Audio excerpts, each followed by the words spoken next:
Society doesn't fear intelligence. It fears mirrors. If rooms go quiet when you speak, that wasn't rejection. That was the gate. You are not broken. You are being tested. Maybe you felt it. The more you think, the lonelier the room gets. You watch a conversation skim the surface.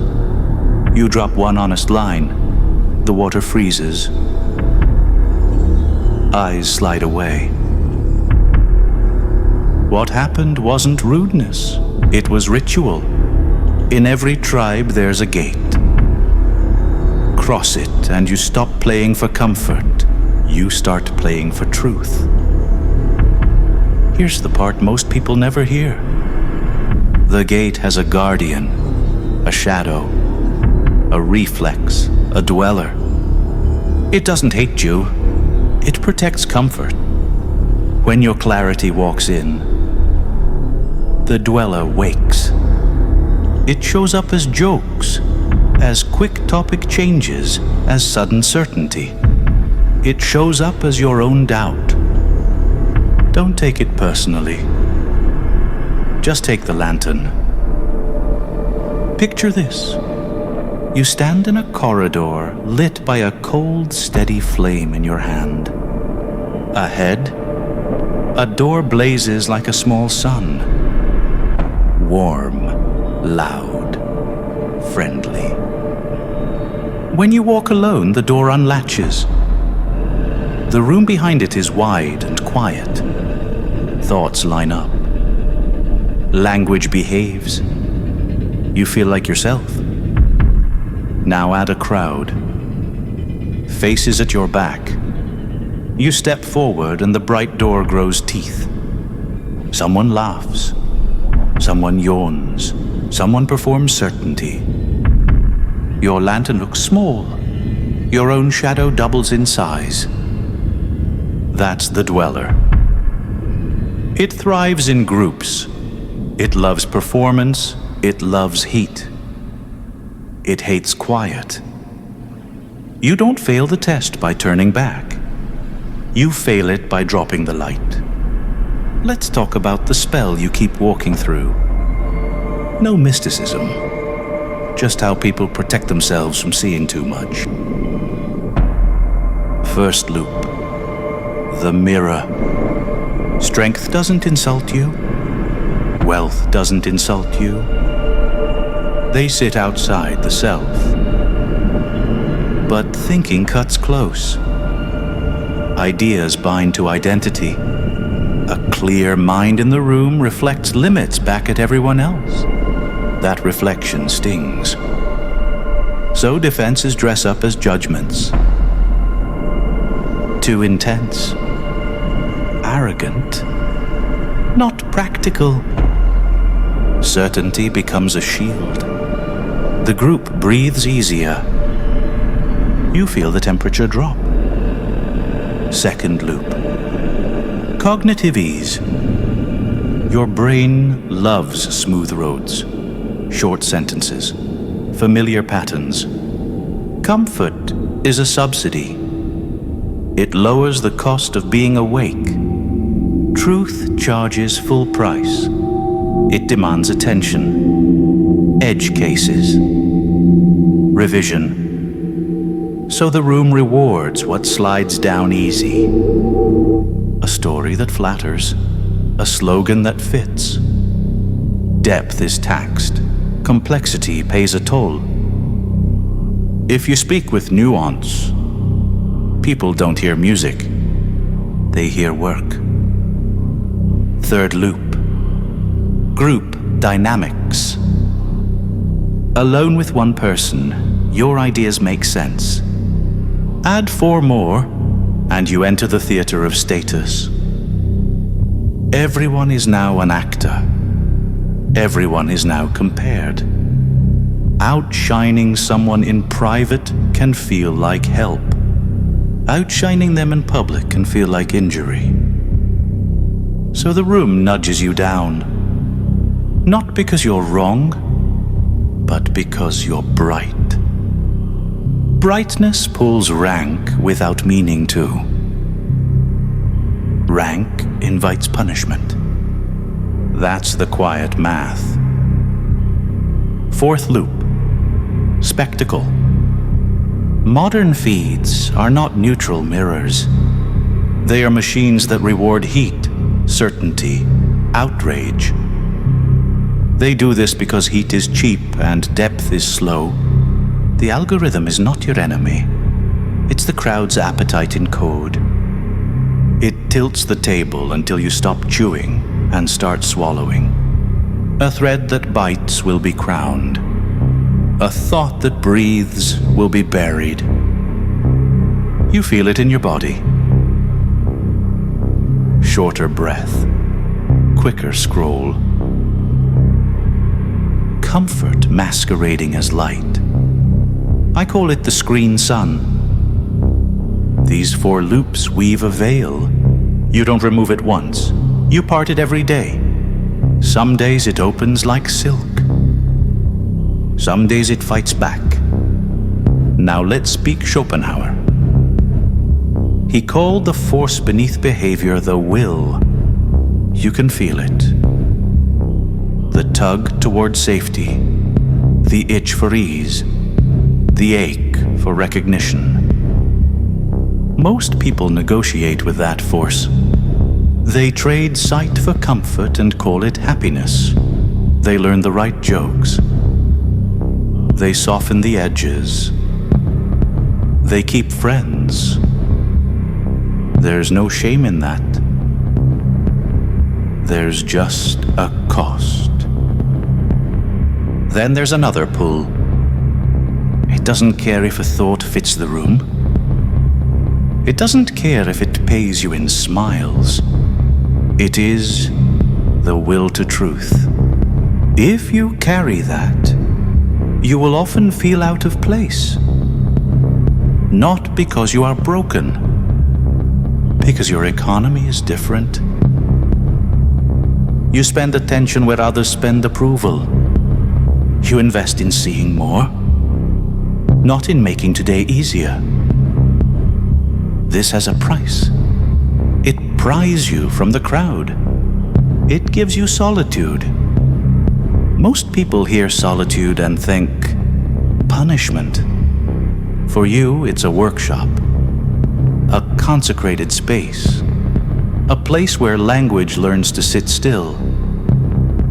Schopenhauer's harsh line lands. The higher the intellect, the less the appetite for noise. Not because the world is beneath you, because your lantern shows the dust in the air. Once you see it, you can't pretend you don't. History repeats this pattern until it looks like fate. Socrates questions the room, and the room calls it corruption. Galileo points a lens, and an institution blinks hard. Nietzsche presses on the tender place where borrowed morals live, and the century flinches. Tesla dreams beyond the meter and dies with empty pockets. Turing saves a world that can't yet save him. Hypatia teaches clear seeing and meets a mob that preferred fog. Notice the rhyme. Not martyr worship, just timing.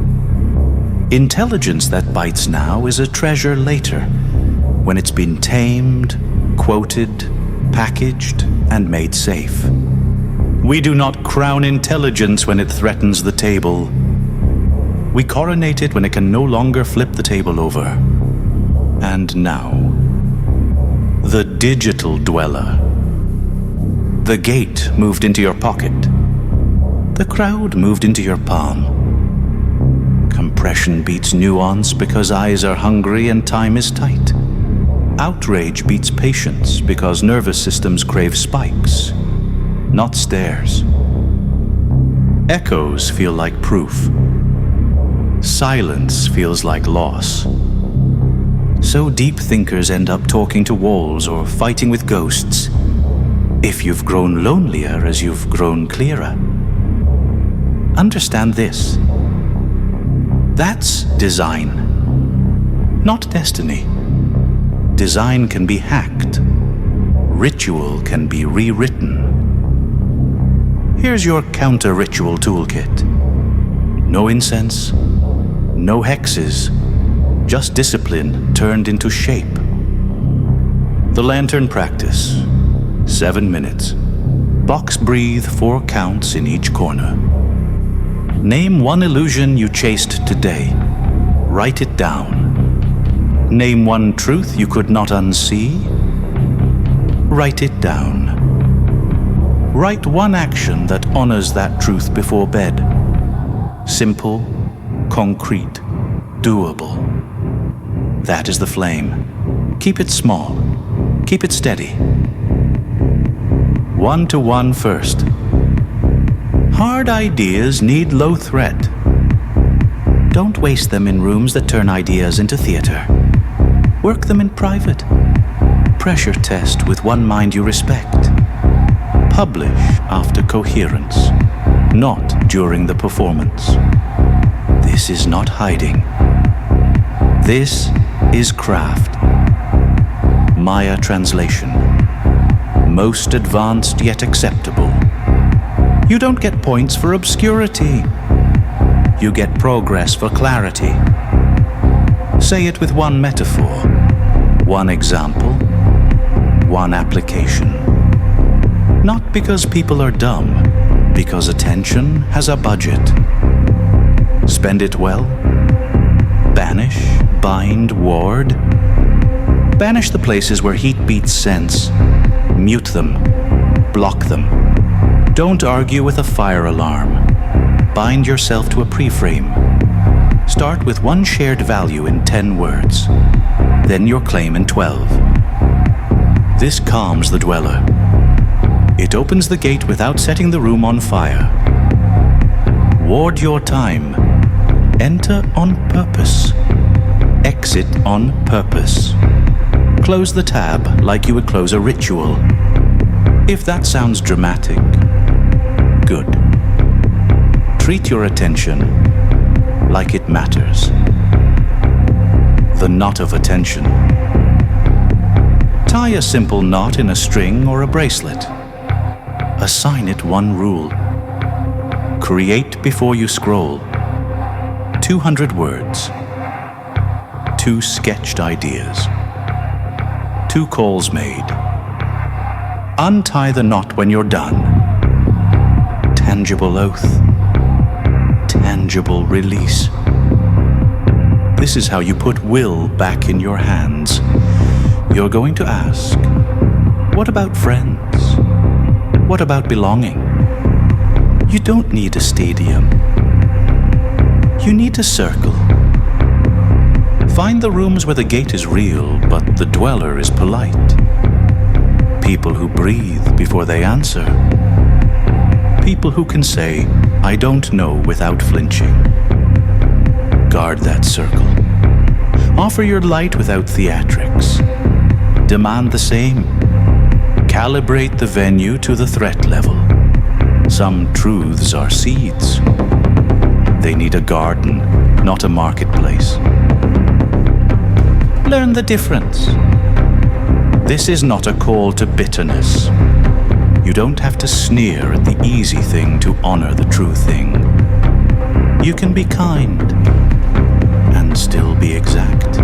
You can love the tribe and still refuse its more comforting lies. Your job is not to win every room. Your job is to protect your seeing. Carry the lantern. Keep the flame cold and steady. Speak so a stranger can follow. Listen so a friend can correct you.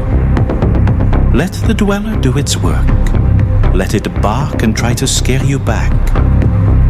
Smile. Step forward anyway.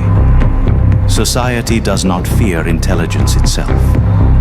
It fears what intelligence reveals, that our stories are costumes. that our comfort is rented, that our certainty is a spell we cast together because the night is large. You don't have to smash the spell. You just have to learn to walk through it with your eyes open. So here is the vow. 1 week with the lantern before the screen sun. 10 minutes of cold flame before you touch the feed. Name one illusion, name one truth, take one action. If the rooms feel different by the 7th day, tell me. If the dweller steps aside even once, tell me. If your circle gets smaller and brighter, tell me.